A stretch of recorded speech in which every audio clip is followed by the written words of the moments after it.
May isang uri ng alagang hayop na sinasabing kayang magdala ng pera. Hindi dahil nagtatrabaho siya, kundi dahil sa paniniwala na binabago niya ang swerte ng may-ari. At ang nakakagulat, baka meron ka nito sa bahay mo ngayon. Pero hindi mo lang alam. Tara, alamin natin ang top 10 pinakaswerteng alagaan na pets sa Pilipinas. At siguradong magugulat ka sa number 1. Number 10. Lovebirds at parrot. Sa tradisyon ng feng shui, ang kulay at saya ng parrots ay sumisimbolo ng kaginhawahan at tagumpay. Ayon sa reports, ang parrot ay sinasabing nakakaakit ng luck at success dahil sa kanilang masigla at makukulay na balahibo. Pinatutunayan naman ng artikulo ng Daily Hunt na ang pag-aalaga ng parrots, lalo na ang berdeng loro, ay nakatutulong sa paghasa ng komunikasyon at pag-alis ng hindi pagkakaunawaan. Tinuturing ding simbolo ng pag-asenso at pagpapagaling. Kung gusto nyo namang mas romantikong energy, subukan nyo yung lovebirds. Tinatawag silang lovebirds dahil sa kanilang pagiging tapat at malambing sa isa't isa. Sinasabi ng ilang reports na sumisimbolo sila ng harmony, pagmamahalan at magagandang relasyon. Kaya madalas silang inaalagaan ng pares upang palakasin ang marital bliss at emotional na pagkakabuklod-buklod ng pamilya. Tandaan, ang pagsasama-sama ng magkaibang ibon ay hindi lang pampaganda ng bahay. Maaari rin itong magdala ng inspirasyon at magandang vibes. Number 9. Rabbit. Hindi lang sila cute, kundi puno rin sila ng simbolismo. Ayon sa reports, pinanggit ng rabbits ay kumakatawan ng fertility at prosperity at good fortune. Kaya pinaniniwala ang nagdadala sila ng swerte sa pag-ibig at sa kapayapaan ng tahanan. Ayon sa Center of Excellence, ang rabbit ay kilala sa Chinese astrology bilang simbolo ng kabutihan at kasaganahan.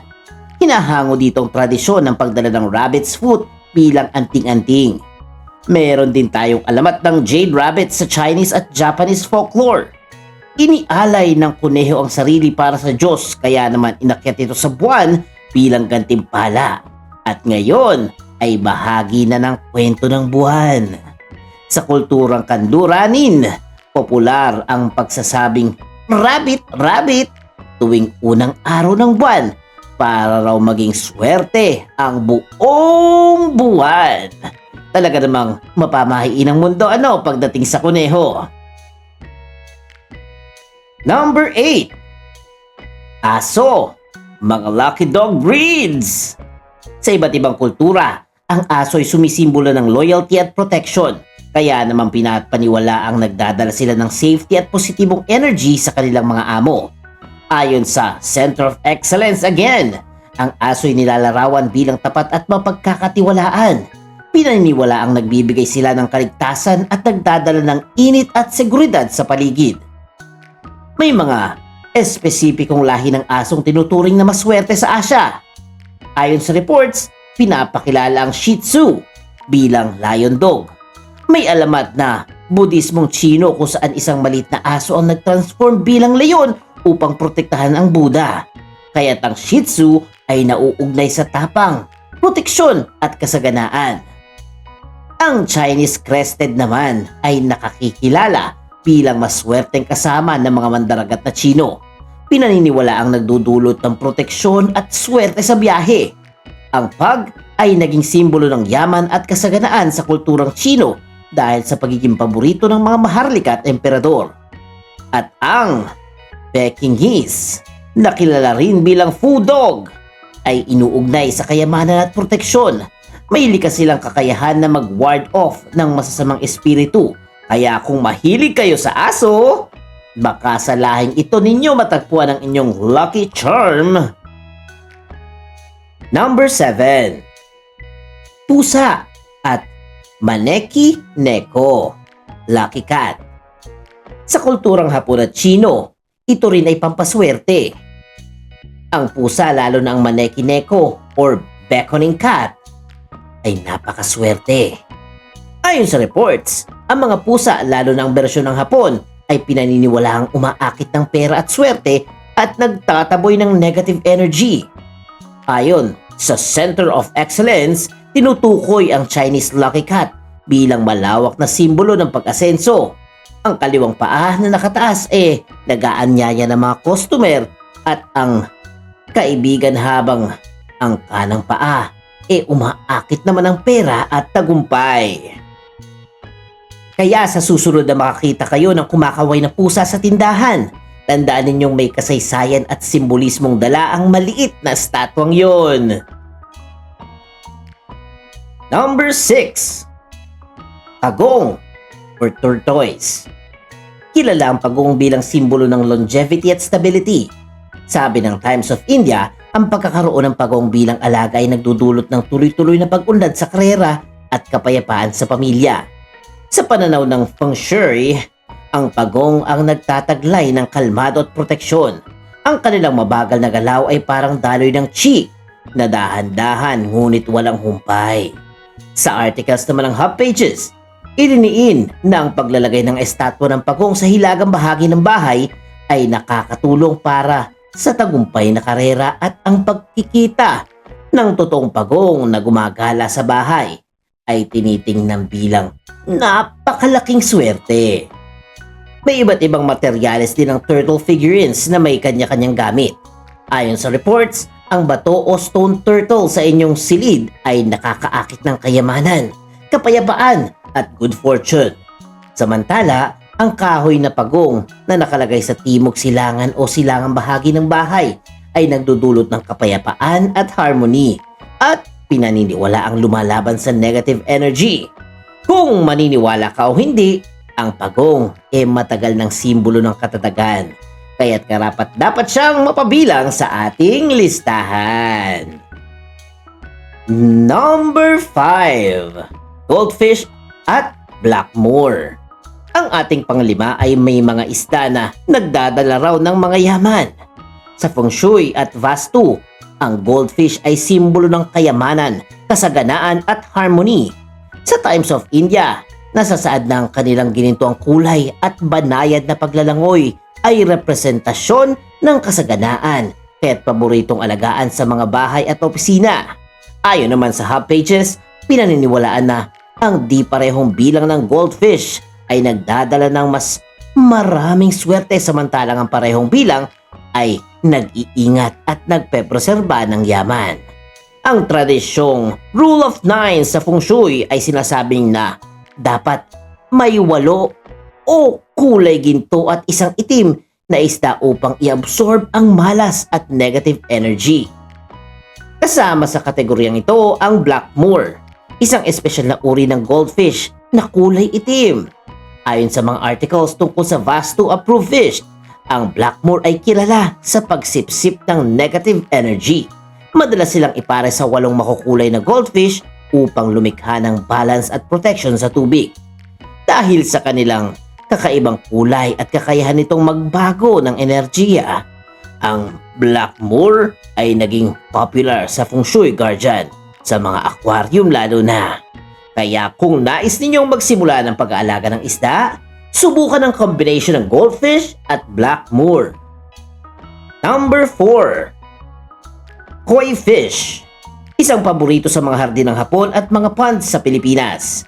Ayon sa Times of India, ang koi ay sumisimbolo ng perseverance, abundance at luck. Hindi ito nagdadala ng biglaan at sobrang pera, ngunit naghahatid ng tuloy-tuloy na pag-unlad at tagumpay. Karaniwan silang inaalagaan sa malalaking aquarium o pond dahil kailangan nila ng malawak na espasyo para lumangoy. Sa kulturang Chino, ang kwento ng koi na tumatalon sa Dragon Gate ang dahilan kung bakit tinuturing silang swerte. May alamat na kapag ang isang koi ay nakatalon sa talon ng Ilog Huanghe, ito ay nagiging dragon. Simbolo ng tagumpay matapos ang hirap. Kaya ang pag-aalaga ng koi ay paalala na ang tiyaga at sipag ay magbubunga ng kasaganaan. Number 3. Flower hornfish. Pumapasok ang kakaibang isdang ito. Kilalang isdang ito dahil sa bukol sa noo na tinatawag na hawk at tinuturing bilang isda ng kasaganaan. Ayon sa Times of India na tumatalakay sa vasto approved fish, ang flower horn ay nauugnay sa confidence, luck, good fortune at emotional balance. May paniniwala na ang bukol nila ay parang ulo ng dragon na nagdadala ng pagiging malapad. Nabanggit din sa article na dapat iisang flower horn lamang ang alagaan sa isang aquarium dahil sa kanilang pagkakaroon ng teritoryo at pagiging agresibo sa ibang isda. Kung naghahanap kayo ng isda na hindi lang kakaiba ang itsura kundi may dalang swerte, flower horn maaaring angkop sa inyo. Number 2, arowana or dragonfish. Tinuturing itong pinakamakapangyarihang isda sa feng shui. Ayon sa reports, nakafocus sa vasto ang arowana ay may metalikang kaliskis na tila kahawig ng dragon at sinasabing nagdudulot ng otoridad at pera. Kaya tinatawag itong wealth fish. Dagdag pa ng article na ang pag-aalaga ng arowana sa malaking aquarium ay nag-aanyaya ng monetary gains at success. Mas detalyado ang pinaliwanag ng Love to Know kung bakit swerte ang arowana. Nakasa dito ng arowana ang isa sa pinakamalakas na simbolo ng kayamanan at katuparan ng mga pangarap. Ito'y nagdudulot ng kaligayahan, kalusugan at kasaganaan sa may-ari.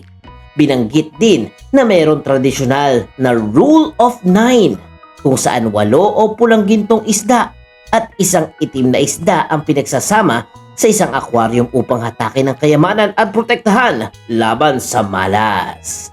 Kadalasan, ang arowana ay inilalagay sa timog silangan o sa hilaga. Pero dahil dito, kilala ang arowana bilang pinakamahal na feng shui fish, isang tunay na investment para sa mga naniniwala sa kapangyarihan nito. And at number 1, money frog or Jin Chan.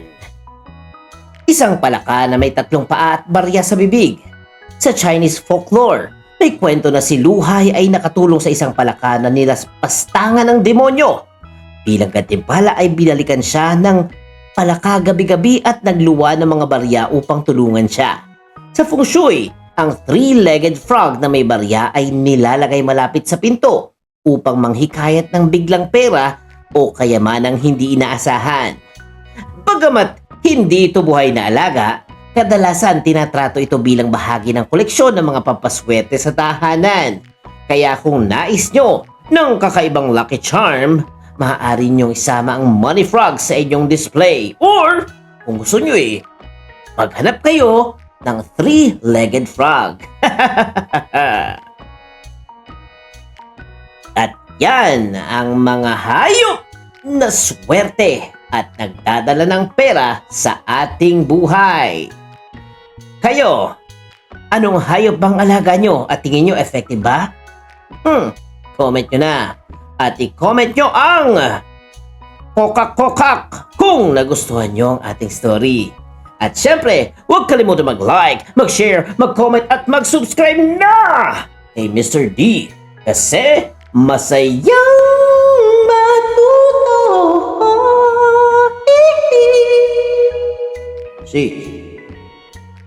The end!